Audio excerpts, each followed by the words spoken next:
Life is getting really expensive lately, and I'm sure you've probably felt it too. Groceries are more expensive, gas is through the roof, and even your Disney Plus subscription is going up in price, it seems like. Which means at some point, us as online service providers are going to have to talk about raising our prices. But it's not just about whether or not you raise your prices. It's about how you do it. In this episode, I'm breaking down what we can learn from some of the biggest pricing controversies in the online business space lately, and talking you through the right way to raise your prices in a way that feels respectful, sustainable, and true to your values.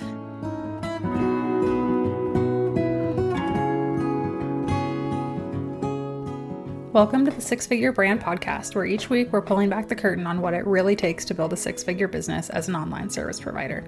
I'm your host, Morgan. I'm a branding expert, online agency owner, mom of two, and military spouse, and I'm obsessed with helping entrepreneurs like you understand the ins and outs of branding so that you can use it to grow your business without sacrificing your sanity.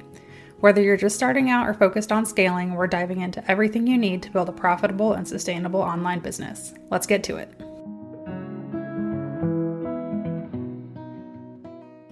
So, unless you've been living under a rock, you know that we as a society have been talking about inflation like nonstop for the last several years, and it feels like it's affecting us more and more every day.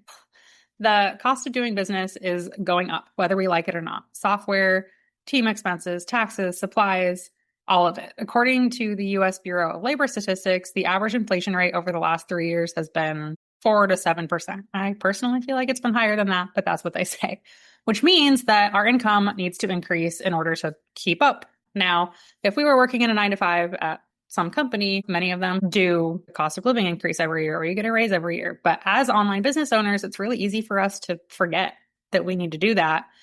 And then all of a sudden we end up in kind of a tough spot.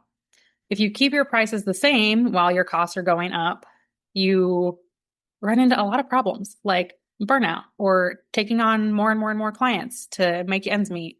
Your client experience suffers because you're burnt out and stressed about money, and you start resenting the work.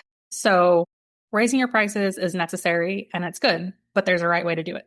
Before we talk about the right way, I want to take a look at some real life examples of businesses in the online space that have raised their prices in the last year or so, and kind of talk through what they did right, what they did wrong, and what we can learn from some of those situations. So first, let's talk about Canva. I think this might have actually been in like late 2024. I don't know the exact dates on it, but it's not important. Canva announced a big price increase, and everyone freaked out about it. It was the talk of the internet for quite a while. I think in some people's cases, their price was going to jump like close to 85%, which is insane. And this kind of came on the heels of they had gotten like a big round of funding. They had invested in a lot of new AI tools and just like made some big improvements that kind of made people think like, oh, they're going to raise their price soon. And sure enough, they did. They rolled out that price increase announcement. Long story short, everyone freaked out and were like, this is not sustainable. In my case, my Canva subscription for my Canva teams was going to go from like, I was paying like $150 a year to like $300 or $400 a year. Like it was insane. And pretty quickly they backpedaled and changed course.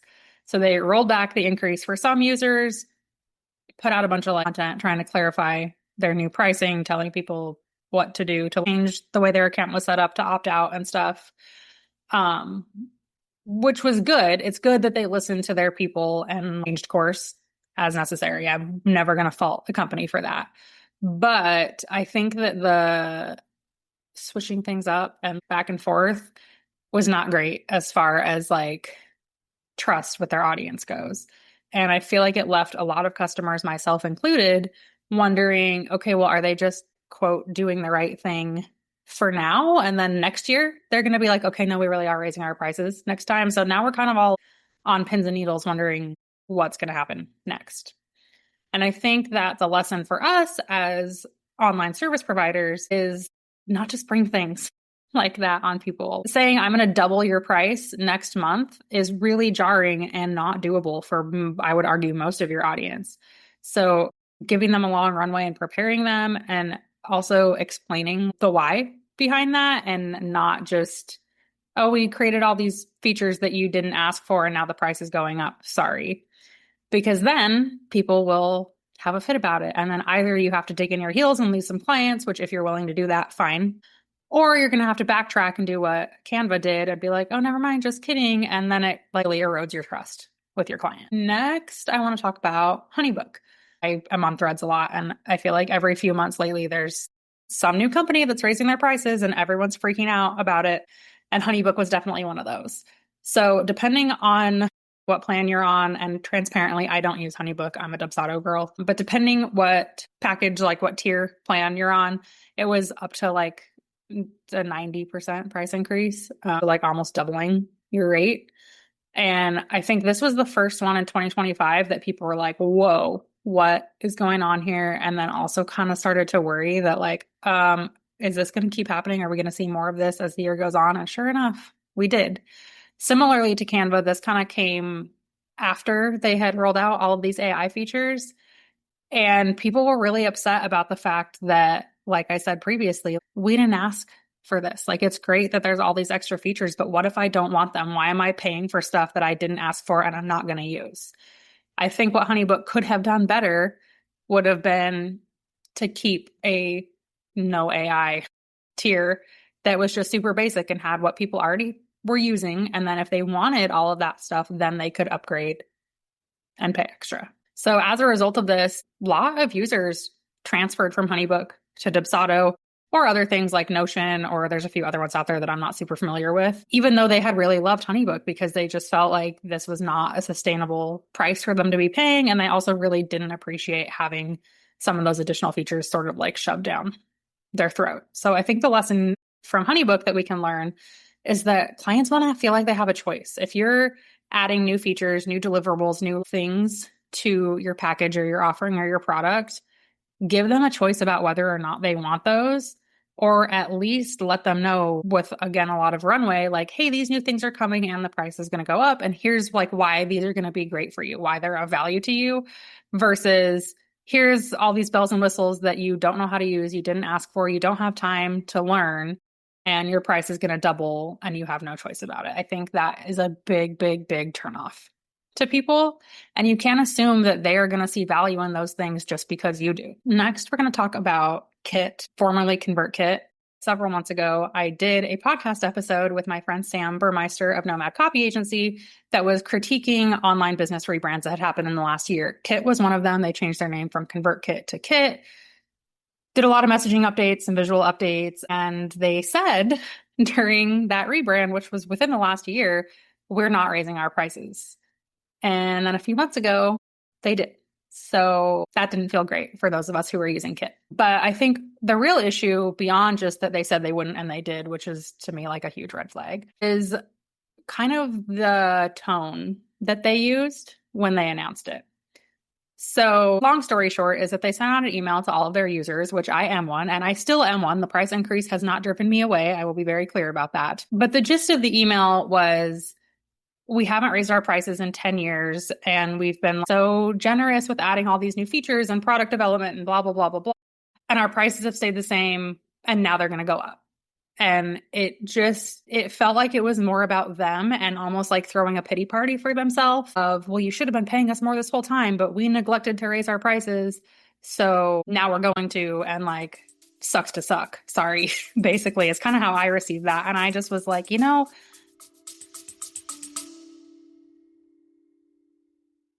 is your brand feeling a little off?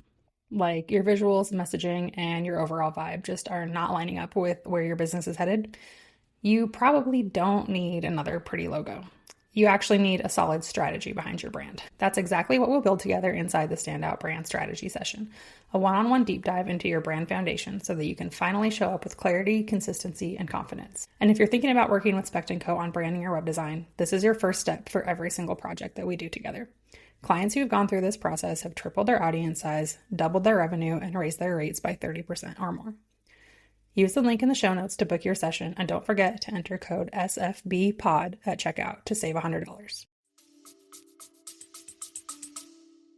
I'm not really even super mad about having to pay for Kit. Like most of us, if you're doing email marketing right, make money from your email list. So that's fine. For me, it was really the way that they made the announcement that made me feel not so great. I think what they could have done better was obviously like leading with a little more empathy, explaining how they determine their price increase. And again, giving us an option for like a lower tier, which they do technically have, but their free plan is if you have any sort of like functional email list, it's really not useful. So I think that could have been a good option. I will say they did give us a good bit of runway. Like we had a pretty good amount of time that we were like told this was going to happen before it actually kicked in. So that was good. But I think the takeaway for us here is that the way that you deliver that news really matters. And for you to get defensive or entitled or feel like your audience owes you extra money because you've been working so hard for them or been doing all these extra things for them, true as that might be, never, ever, ever comes across well. And people care how you make them feel. Like I said, I am not leaving Kit because of this, but I know a lot of people who are, and I'm really curious how that's going to affect their business. And finally, Kajabi. I think this is the best example of the right way to raise your prices. So I'm excited that while the previous couple of examples we went through were like a little cringy and not ideal, I think Kajabi, for the most part, did it right. So right around the same time as Kit, maybe a few weeks later, again, sent out an email to all their users announcing, hey, our prices are going up. But they kind of approached with more of a excitement tone versus a you owe us tone, which I liked. And they said, hey, we have all these new things coming. We think they're going to be really great for your business. We're so excited to share them with you and like get your feedback and hear how you like them. And just made me as a user feel cared for, which is huge. I'm happy to spend more money on a company that I feel like gives a crap about me. They, similarly to all these other companies who increase their prices, also did add a lot of new features. But I think the difference, just for me personally, and I'm sure everyone doesn't feel this way, is that the features they added are ones I actually want and I actually plan to use. For example, they have a feature now that's sort of like a alternative to ManyChat, I guess. It's called comment to DM, I think. So that's going to be fun to try out. And those are things that I, as a business owner, actually will find valuable in my business. And the big, big, big thing that I think they did most right of all is that they gave us an option to downgrade and save money, which is unheard of nowadays. So previously their options for tiers were like 150 a month, to something a month, and then like 400 a month, depending on like number of contacts, number of products, what have you. So I personally was on the 150 a month tier. Now with this new price increase, they have a lower tier that is under $100 a month, and it does have a few less features. But for me personally, it still has everything I need to do what I need to do on Kajabi. So in my case, this new pricing rollout actually is saving me a few dollars a month. And I just had to make a few tiny tweaks to things that I'm doing to like make them fit within that. So I think where they really knocked it out of the park was giving us an option of like, hey, you don't want this new stuff that we created, or this isn't within your budget. We still have something for you. And so it didn't feel like I was being like strong armed into paying them more money.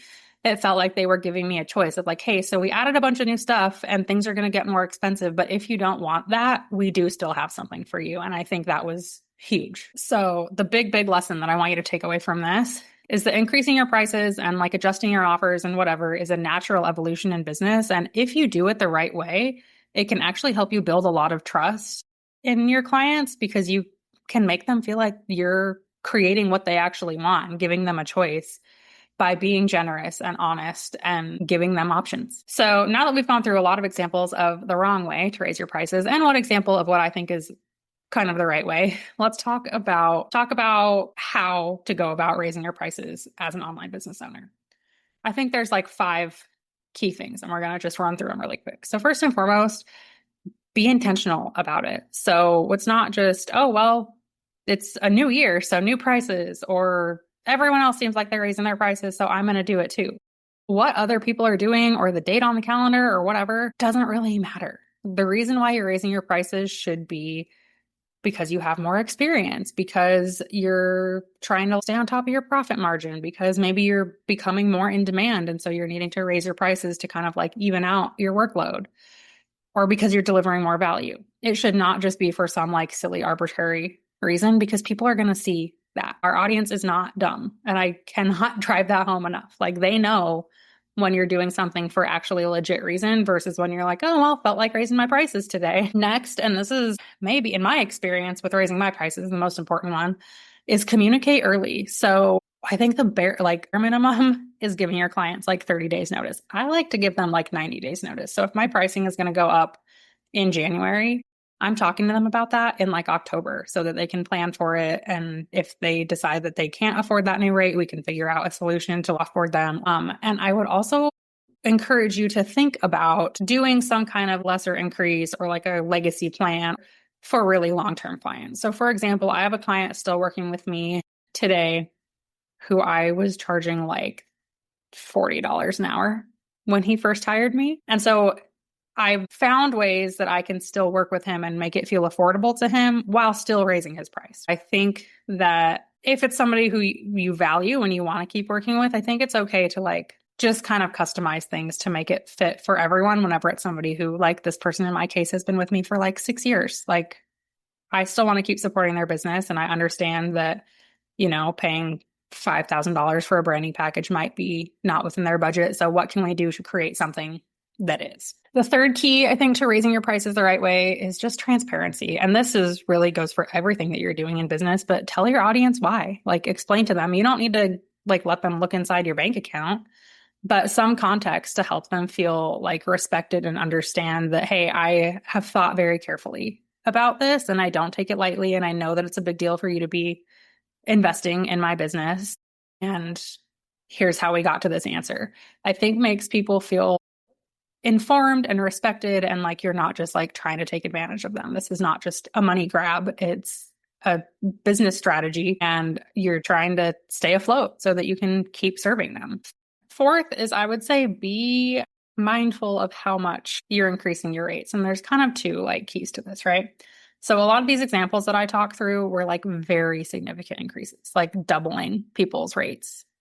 And I think that is just nuts. Rather, if you are an online service provider, I really don't want to see you increase your rates more than like 10 to at the most like 20% at a time, because otherwise I think you really run the risk of driving away clients. People can typically like stomach a 10% increase. So if you were charging $2,000 a month and now you're charging $2,200 a month, I think people get that and that's okay. If you go from charging $2,000 a month to $3,500 a month, a lot of people are going to say, I can't afford that. I'm sorry. Trick here is that you have to raise your prices, right? So if I had started my business in 2016, I think at the time I was charging like $1,500 for a branding package. If I had kept my price at $1,500 and now we're in 2025 and the cost of life has like quadrupled, and so in order to survive, I now have to raise my rate to $6,500. That is going to be such a shock to people. And they're going to be like, absolutely not. Why was it $1,500 yesterday? And now it's $6. No, thank you. I will go somewhere else. If I had been raising my prices a little bit every year or every couple of years throughout that time, then I would still get to the same place without it being such a huge shock to people. So you kind of do a disservice to your clients by not increasing your prices, because then at some point you're going to reach the point where you have to, and it's going to be not good for them. And they're going to probably not want to continue working with you. And then you're going to lose clients and it's just going to be a mess. So more frequent, smaller increases are kind of, in my opinion, the more respectful and client-centered way to do that. And finally, own your value. So when you are approaching these conversations with your clients, don't be like, oh, well, would it be okay if maybe I raise my price because blah, blah, blah, blah, blah, and you're like over justifying. Have some confidence. Say, hey, I have really gotten better at my craft. I'm introducing like these new features to your service. My business has grown. I've worked with more clients, like whatever the case may be. Own that and tell them like, so I'm going to have to increase my price. Here's what it's going to be. I would love to like answer any questions and talk about how that's going to affect you. If you don't think that that is something that you can absorb, then let me know and let's talk about it. But own your value, be confident. You deserve to get paid a living wage. I mentioned this already, but I really, really strongly believe that raising your prices and also just like charging appropriately for your work is one of the most like client-centric of service things that you can do. And here's why. First of all, if you don't charge an appropriate amount, or you are trying to like do things cheaper so that you can get more clients, you're going to burn out because you're going to say, okay, well, I can only charge each client $500, which means I need 30 clients every month in order to pay my bills. You can't serve 30 clients well. And then who knows if they're going to stick around or not. And you end up in this like cycle of still never having enough clients and enough work. Or you go too long without raising your prices, like I talked about before, and then you have to make this huge jump to catch up and you drive everyone away. So I know it feels like you're asking for more from your clients, or you don't want to like piss them off by raising your prices. But first of all, if you've been serving your clients really well the entire time you've been working with them so far, and I know that you have, then it's not going to be a big deal. People understand, oh yeah, well, the price of my Netflix subscription has gone up, and the price of my water bill has gone up, and the price of eggs has gone up. So why should not also the price of the contractors who I'm hiring in my business go up? I think we need to give people credit that they will be understanding. And yes, some of them might truly not be able to afford whatever your increase is. And if that's the case, then that's kind of just the cost of doing business. But I think that neglecting to raise your prices when you need to can really be a recipe for disaster for everyone. So if you're feeling like you need to be raising your prices, or maybe you should have done it last year or 2 years ago, I just really want you to keep that front of mind, of that this is what you need to do for yourself and to serve your clients as best as possible. I also want to be really clear that there's no perfect way to do this. You're not going to make everyone happy. Somebody is probably going to be annoyed or want to discontinue working together or whatever, and that's okay. Maybe you were the right person for them in one season of their life in their business, and now you're not, and that is fine. But you are the one running your business. You're the one that's accountable to your family for paying your bills or investing in the things that you want to invest in. And you should remind yourself why you started your business. It was probably not to be doing a ton of work for little to no profit.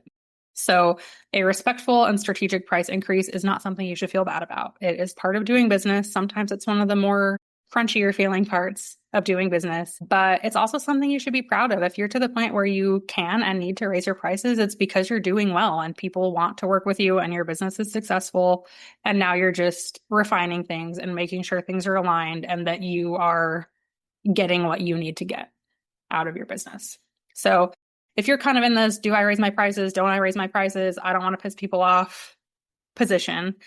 A couple questions you can ask yourself is, first and foremost, are your current rates profitable and sustainable? So are you bringing home the amount of profit you need to bring home to cover whatever your like personal expenses are? And are they sustainable? If you continue to book clients at this rate for the next 2 years, would that work for you? Or would you get inundated with work that you can't keep up with, or be at a point where you're not making enough money, or any of those things? Question number 2 is, do they reflect your current skill level and client experience? The first website that I designed, I'm not kidding you, I charged $350 for. It was my first time using Squarespace. I was fresh out of design school.